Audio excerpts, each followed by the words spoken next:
Well, good morning and welcome to Doxa Day in New Zealand online, and you are so welcome with us. Thank you for joining us, connecting online, and we just want to celebrate this time together as believers and followers of Jesus Christ. And may you just enjoy this time together with fellow believers online, wherever you tune in from, all over New Zealand. Just feel welcome and enjoy this time together. If you want to know more about Doxa Day as a ministry and as a family, you are so welcome to visit our website at doxadeo.org to just see a lot of information that will bless your heart about who we are, what we are doing, and just our vision that God gave us, and our strategy that we are so proud of, and that we just do with everything in us. We follow the will of God over our lives. Now today we have a very special guest speaker with us, Julia Grace, and she's going to share the word with us. She's actually a singer and songwriter and motivational Christian speaker here in New Zealand, and we are so grateful that she's going to minister to us today and to your hearts, and all the mothers, and may this message just impact and inspire your heart today for where you are today in your life. Before we do that, we're just going to have a time of worship. So I really want to invite you just to sing together, open your hearts, and just worship God from a place of spirit and truth. May God bless you.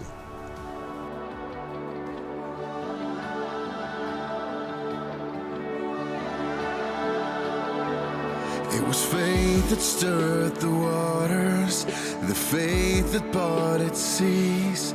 It was faith that shook foundations, led people to believe. It was faith that tamed the lion. It was faith that showed the way. The faith that slayed the giant is the faith I have today. I believe that you have done it all. I will be your glory to the lost and broken. I believe you're making all things new, healing every heart to worship you in reverence.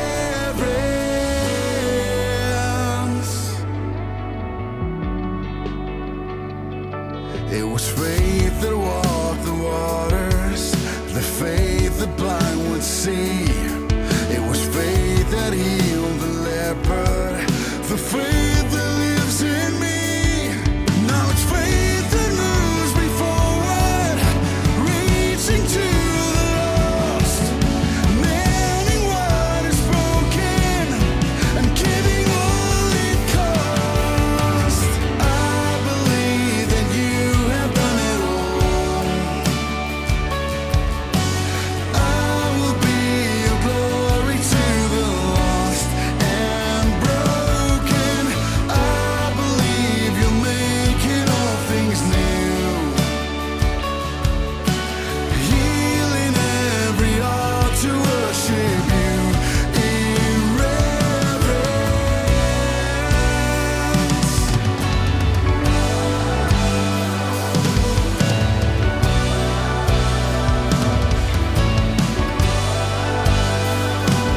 Good morning, Untitled Church. What an absolute pleasure to be with you this morning. My name is Julia Grace.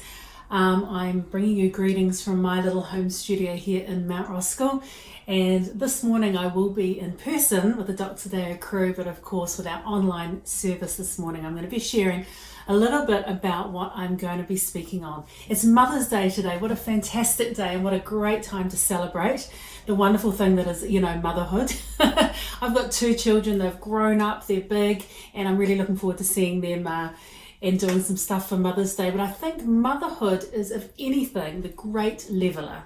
It's the thing that where your kids just keep it real for you, right? So my daughter's 23 now, but when she was little, she was just absolutely fascinated with me doing my music and stuff like that. And I remember going on my way home from the studio one day. I was recording my first album, and on the way home from the studio I thought I'll chuck a CD into the CD player in the car. We'll have a listen to the songs that we did today, and you figure out what needs to be done again and make a plan for the workload for the following day.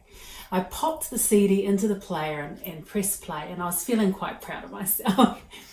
And my daughter said to me, "Oh, who's this?" And I was like, "Oh, it's me." And she goes, "Oh, have we got any Brooke Fraser?" So, kids just like to keep it real, but they're wonderful. And I think the journey of parenting is a challenging one, but a beautiful one today. And of course, we're celebrating not only those who are biological mums today of children, but those who have that nurturing and that mothering heart. I've had some incredible women in my world over the years who may not be my actual mum, they may not have given birth to me, but they have guided me, they have cared for me, they have loved me. I've had the incredible privilege of having 2 wonderful mothers-in-law as well, and they've spoilt me along the way. And so today we are celebrating parents, we're celebrating women, we are celebrating, well, let's face it, we're celebrating all of us, right?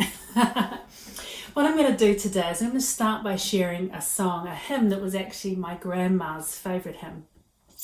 After that, I'm going to share a little bit along the concept of just believing in ourselves, our identity in Christ, and how that weaves into my personal journey around the journey of mental wellness and the concept of being kind to your mind. It's a saying or a slogan that I live by through personal experience, having dealt with depression and anxiety myself, dealing with that, having to work through the issues with that, learning how to look after myself and how to respect my brain and respect my body and care for the temple that God has given me. As part of that, I'm going to share some stories and a beautiful psalm that has actually walked with me through that time as well. But let's start with a song, because it's Sunday and I'm here with my guitar, so let's start with a song. In my family, I'm the baby. In fact, I'm the baby of the babies, so I feel like I'm quite special. Well, you know it is with families, with the baby. The oldest child, parents, lots of energy and money, lots of good ideas. And then we get to the baby. Often we think we get a little bit spoilt because, parents have kind of given up the fight and let them do whatever they want. Then there's just all the ones in the middle. Are there any middle children watching us today? I hope so. If you've got one in the room, give them a hug. These kids have issues, but they're not going to tell you about it because you're just going to ignore them anyway. Isn't that true? I'm the youngest of 5, and my middle brother, well, he missed out on half a spaghetti roll in 1984, and we haven't heard the end of it yet.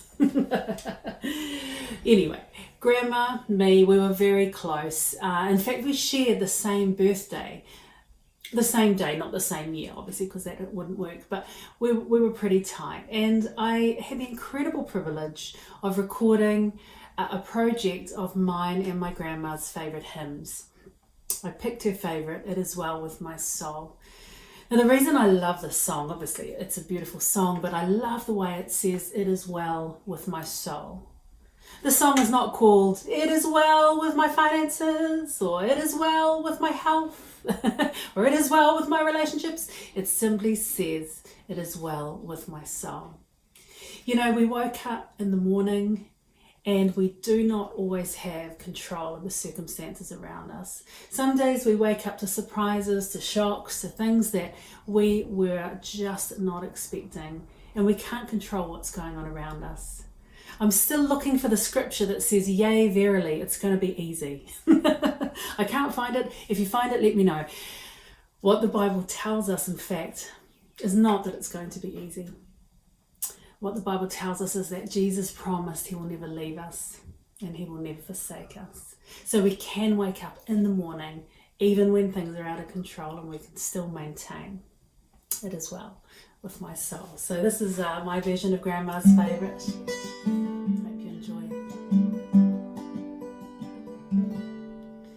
When peace like a river attended my way, when sorrow like sea billows roll,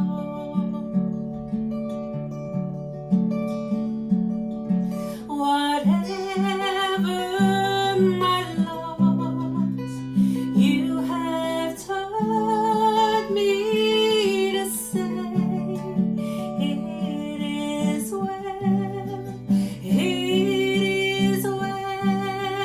with my soul. It is well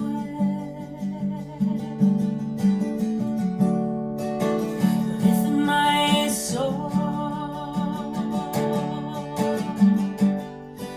It is well with my soul.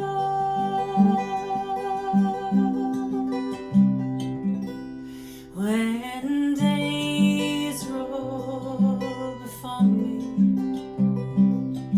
like deserts to cross, when there are too many hands I must hold,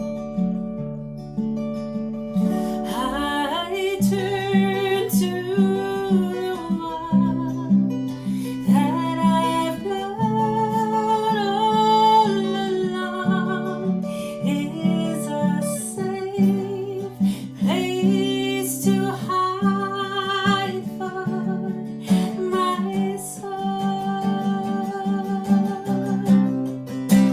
It is well with my soul. It is well with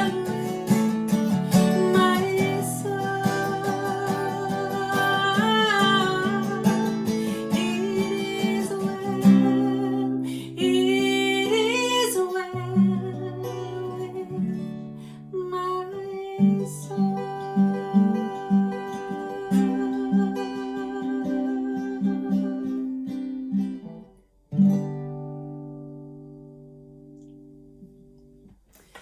Amen. Well, like I said before, one of my challenges, one of my processes on my journey of learning about that identity in Christ and learning to believe in myself is actually learning to be kind to my mind. I've got my little poster here today, to be kind to your mind. You know, God has created us incredibly beautifully and yet incredibly complex in many ways. We don't understand all there is to understand about the brain.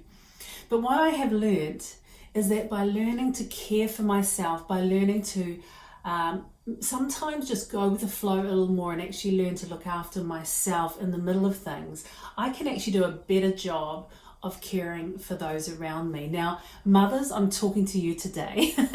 We have a great habit of looking after other people, and actually, you know, when our kids are little, we really have no choice but to put our own needs to one side, and self-care becomes something that, you know, we're kind of like, never heard of it. And we end up at some point burning ourselves out. And I think part of what we are learning about our mental wellness, about our brain, is actually that stopping and resting and recuperating is such a powerful thing, because we all end up in situations where life is unexpected, right? The other day I wrote off my daughter's car. Now, that's not the normal order of the universe. Normally your daughter would write off your car, like that's how things normally go. But I like to do things a little backwards. And I took her car out onto the main road and I ran it into the back of a parked truck. And I don't really have any excuse, so I'm not going to try and make one. But I took her car down to the panel beaters and I asked if I could have a loan car. He said, sure, no problem. And he gave me the car and he started to tell me some important information. He said to me, now Julia, first of all, you need to know that this car, instead of having a handbrake, it's got a foot brake. Now that's important information, right? I need to be paying attention. So I noted that down in my head and I thought, okay, cool, we've got a foot brake. But then he started going on and on. Ladies, it's Mother's Day, let's be honest. He started to mansplain. He's telling me things I didn't need to know. Blah, blah, diesel, whatever. Anyway, I pulled up to the first intersection, which was on a bit of a slope. And in this moment, my conscious brain and my subconscious brain began to have a little bit of a conversation. Now, my conscious brain said, foot brake, foot brake. The man said, foot brake. So I put on the foot brake and I felt really proud of myself right in that moment. Unfortunately, at the same time, my subconscious brain had something to say. Now, I'm fascinated with the brain, and I'm fascinated with the idea that so often we feel like we know what's going on in our brain because our conscious thought thinks certain things. But who knows, a lot of what is going on in our minds is subconscious. Our past experience, our trauma that we bring to the table, things that we've learned, things that we've seen, all these things speak and inform us in the back of our mind.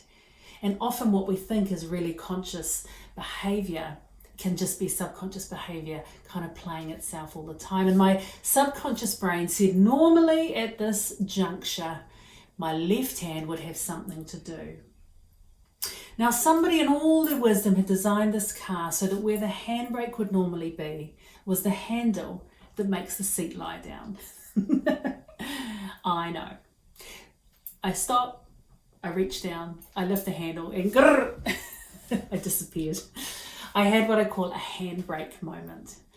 We all have handbrake moments. We have these moments where we find ourselves thrust out of our comfort zone. We don't know what to do. We don't know what to say. We feel embarrassed. We feel overwhelmed. And sometimes we feel completely under-resourced for what is going on around us.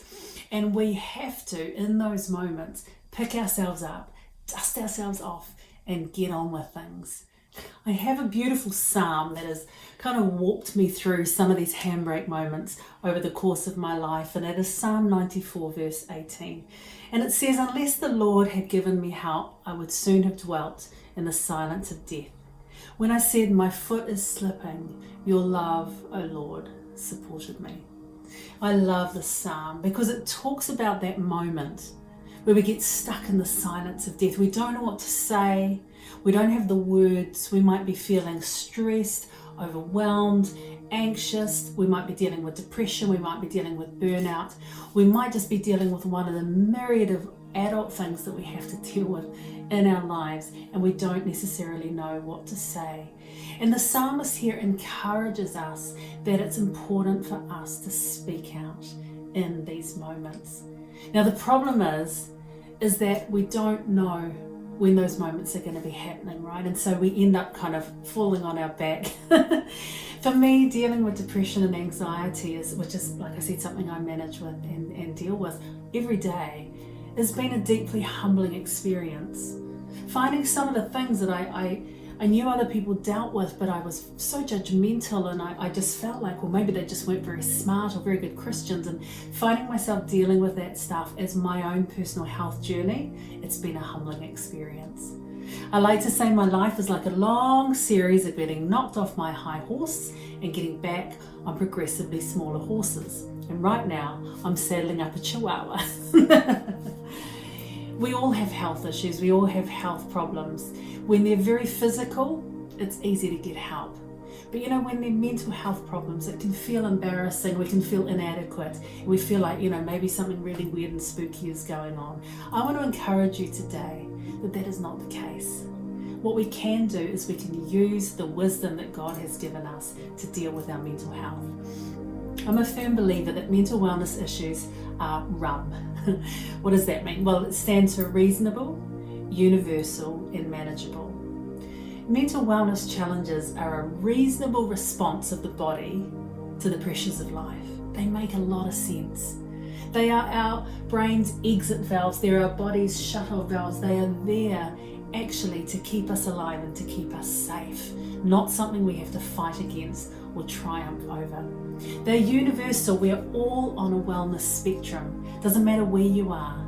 Someone always comes to my events and they're like, well, I'm really well. You can always get weller, because you can tell a weller woman by the way she wears her hair. That's right. And of course, the great news is that mental wellness issues are manageable. M for manageable. There are so many tools in the toolbox that we can use, that God has given us to dig out of our toolbox and use to create good, solid mental health in our everyday life. And I want to share one of those with you today. And that is to recognize what we call your wobbly point. One of the challenges with mental wellness issues is knowing what to say. And people say, well, if you need help, reach out for help. I've got bad news. When I need help, I am deeply incapable of reaching out for help. I'm probably at my least likely to ask for help at a time when depression is big in my world. And so unfortunately, I'm trying to come up with words to explain what's going on at a time when my brain is offline. Remember the saying, stressed out brains are offline brains. It pays to plan ahead. In the moment when we're under pressure, our brain's gone offline, we can't think of anything to say, and it's so important that we actually learn to plan ahead. And one of those ways is to identify our wobbly point. Now, I love the language of the wobbly point, because the language of the wobbly point is fun. Someone comes to me and says, Julia, I've got my wobbly point, I've reached my wobbly point. I don't need to know why, how, when, where, whatever.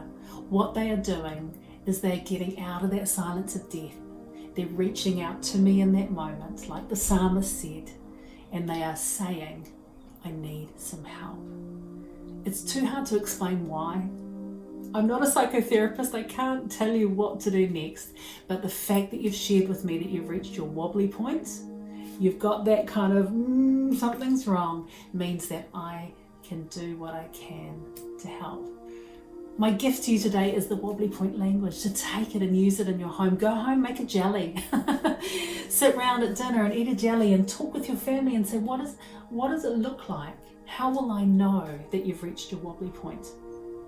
How can you tell? I often get children, we talk about this and I say, how do you know when your pet has reached its wobbly point? And they talk about the body language of the cat with his ears pinned back and his tail wagging. It's very easy to see in someone else or something else.